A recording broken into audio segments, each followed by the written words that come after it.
Hello everyone, welcome back to my channel. In today's video, I'm going to walk you through how I buy fractional shares of Bitcoin using Questrade on the desktop version.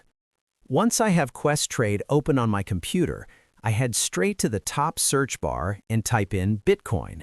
Now, you can't directly buy Bitcoin on Questrade, but what I personally do instead is look for ETFs that track Bitcoin's performance. There are several options available, so I usually take a moment to explore and decide what fits best for me.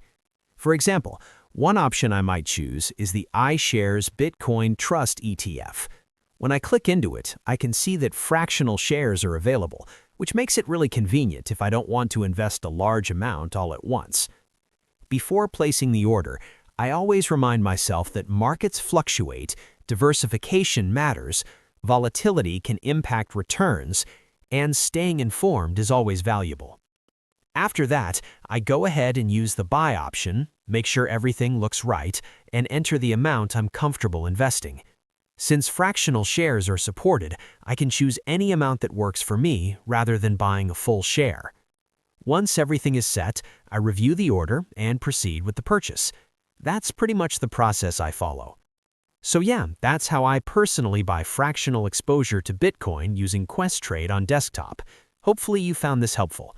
Thanks for watching, and I'll catch you in the next video.